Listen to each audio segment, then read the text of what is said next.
આપણે ઘણી વખત બોલતા હોઈએ છીએ કે સ્ત્રી ધારે તે કરી શકે છે અને કહેવાય છે કે મન હોય તો માળવે જવાય અને સાહસ વિના સિદ્ધિ નથી.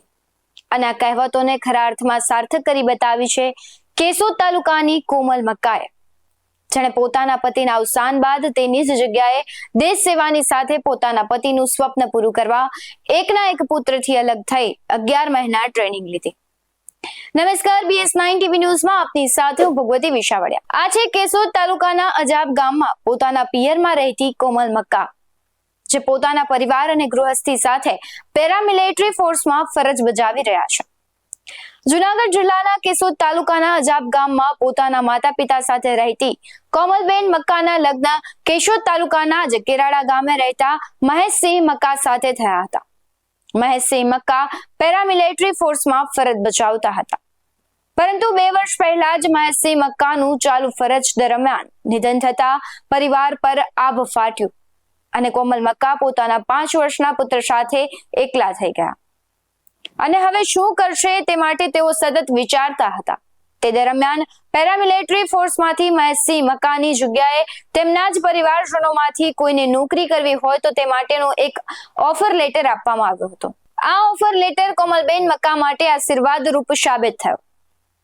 વધુ વાત કરું તે પહેલા કોમલબેન મક્કાના જીવન સંઘર્ષ વિશે તેઓ શું કહી રહ્યા છે, આવો સાંભળીએ. मैं आर्मी ज्वाइन किया क्योंकि मेरे हस्बैंड पहले से ही आर्मी में थे और उनको देख देख के मैं यहाँ पहुँची हूँ कि आगे मतलब उसके मन में देश भावना थी, देश के लिए प्रेम था। अपनी जॉब के लिए वो बहुत ही मतलब उसको बहुत प्यार करते थे वो। तो मैं चाहती हूँ कि वो जो जॉब अपना आधी छोड़ के उसको जाना पड़ा, तो उसकी आगे का जो सफ़र है वो मैं चाहती हूँ कि मैं पूरा करूँ और उनका आगे का जो भी सपना है अपने बेटे के लिए कि उसको अच्छा पढ़ा लिखा के बड़ा कोई आदमी बनाओ। तो उसलिए मैंने यही जो चुना कि मैं इसी में ही रह के अपने हस्बैंड और अपने बच्चे का दोनों का भविष्य आगे अच्छा करूँ। मेरे हस्बैंड का डेथ 9 अक्टूबर 2021 में आसाम खात में हुआ, जिसका मतलब एक्सीडेंट हो गया ड्यूटी के दौरान। उसके बाद मेरी ज़िंदगी में बहुत कठिनाई आई। पहली ससुराल में मतलब इतना सपोर्ट नहीं मिला जितना मुझे मिलना चाहिए, और उसके बाद ये जॉब करना सारा मतलब मेरे लिए डिफ़िकल्ट था।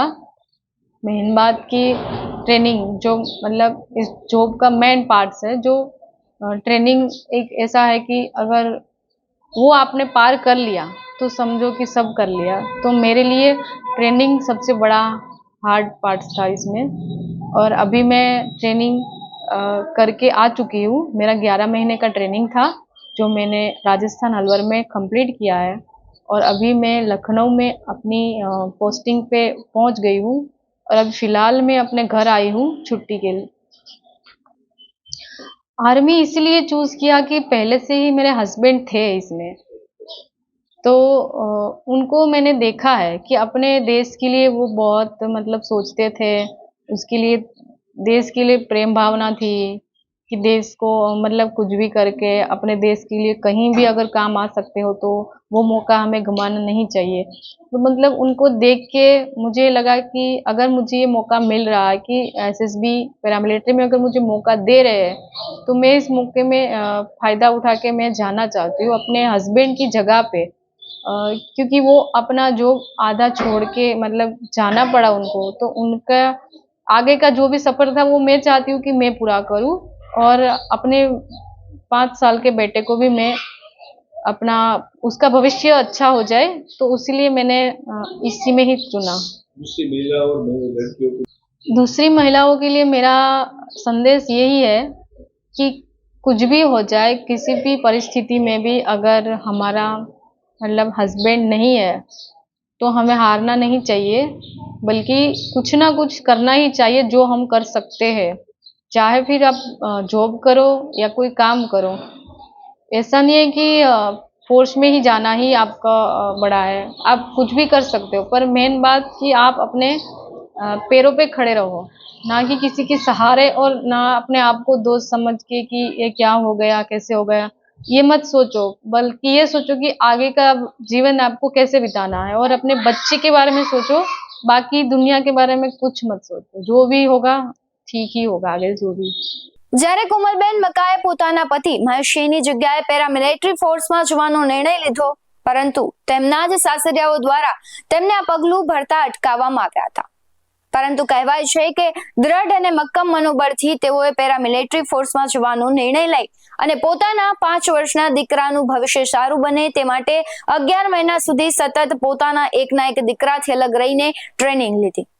આ દરમિયાન પણ ઘણી બધી મુશ્કેલીઓ પડી, પરંતુ એક જ નિર્ધાર હતો કે પોતાના પતિ મહેશસિંહનું સ્વપ્ન પૂર્ણ કરવું, અને તેઓએ તાબડતોડ મહેનત કરી અને અંતે ગત તારીખ 24 ઓક્ટોબરના રોજ ટ્રેનિંગ પૂરી કરી અને લખનૌમાં પોતાની ફરજ પર હાજર થયા. કોમલબેનના પતિના મનમાં હંમેશા દેશ પ્રત્યેની પ્રેમ ભાવના હતી. તેમનું ફરજ દરમિયાન આસામમાં 2 ઓક્ટોબર 2021ના રોજ મૃત્યુ થયું હતું. તેમણે વધુમાં જણાવ્યું કે મારા પતિના અવસાન બાદ જિંદગીમાં ઘણા ઉતાર ચઢાવ પણ આવ્યા અને પરિવાર પણ શોકમગ્ન બન્યો હતો, પણ તેમના સપના પૂરા કરવા માટે આર્મીમાં જોડાવાનું કોમલબેને નક્કી કરી લીધું. ત્યારબાદ તે ટ્રેનિંગમાં જોડાયા. હાલ 11 મહિનાની ટ્રેનિંગ પૂરી કરી વતન પાછા ફર્યા છે. આર્મીમાં ટ્રેનિંગ એ નોકરીનો મહત્વપૂર્ણ ભાગ હોય છે અને આર્મીની ટ્રેનિંગ જેમણે પૂરી કરી લીધી તેમણે એક કઠિન પરિસ્થિતિ પાર કરી લીધી હોય તેવું ગણાય છે. રાજસ્થાનના અલવરમાં આર્મીની ટ્રેનિંગ પૂરી કરી હાલ લખનૌમાં પોસ્ટિંગ મળ્યું છે. ત્યારે ટ્રેનિંગ પૂરી કર્યા બાદ વતનમાં તે પાછા ફર્યા છે. એક ઘરકામ કરતી મહિલા અને પેરામિલિટરી ફોર્સમાં ફરજ બજાવતી મહિલા વચ્ચે ઘણું તફાવત છે, પરંતુ પોતાની આવડત, બુદ્ધિ અને દ્રઢ મનોબળથી કોમલબેન મક્કા ખૂબ જ સારી રીતે આ તફાવતને ભૂલીને બંને કામ કરી રહ્યા છે. તેઓ ઘર પણ સંભાળે છે અને પોતે પેરામિલિટરી ફોર્સમાં ફરજ કરીને પોતાના એકના એક દીકરાનું ભવિષ્ય પણ બનાવવા માટે મહેનત કરી રહ્યા છે. તેમના માતા પિતા અને પરિવારનો સાથ સહકાર મળતા તેઓ આ જગ્યાએ પહોંચ્યા છે. તેના પતિના સપના વિશે તેમણે વધુમાં જણાવ્યું કે આર્મીમાં જોડાવા પાછળનું મુખ્ય કારણ તો એ છે કે મારા પતિ પહેલા આર્મીમાં ફરજ બજાવતા અને મેં જોયું છે કે મારા પતિ દેશ અને રાષ્ટ્રપ્રેમ માટે હંમેશા વિચારતા હતા. તેમના વિચારોમાં મને હંમેશા દેશ પ્રત્યેનો પ્રેમ જોવા મળતો, અને એ જોઈને જ હું મારા પતિનું બાકીનું સપનું પૂરું કરવા અને મારા 5 વર્ષના દીકરાના ઉજળા ભવિષ્યનું વિચારી આર્મીમાં ભરતી થઈશું. હું અન્ય મહિલાઓને પણ કહેવા માંગીશ કે જીવનમાં કોઈ પણ કપરી પરિસ્થિતિનું નિર્માણ થાય ત્યારે હારવું ન જોઈએ. મનને મકામ બનાવીને પોતાના અને પોતાના બાળકોનું ભવિષ્ય પોતાના પગ પર ઊભું થવું જોઈએ. કોમલના જજ્બાને સલામ કરીએ, સો સલામ છે તેમને. આપણા દેશમાં આવી ઘણી મહિલાઓ છે જે પોતાના પતિના સપનાને પૂરા કરવા માટે સંઘર્ષ કરતી હોય છે, અને સંઘર્ષ કર્યા બાદ તેમને સફળતા પણ જરૂરથી મળતી હોય છે. આવા જ વધુ અહેવાલો સાથે ફરી મળતા રહીશું. તમે અમારી YouTube ચેનલને સબસ્ક્રાઇબ કરવાનું અને Facebook અને Instagram પર ફોલો કરવાનું ભૂલશો નહીં. બાકી અવનવી અપડેટ્સ મેળવવા માટે આપ જોતા રહો BS9 TV ન્યૂઝ. નમસ્કાર.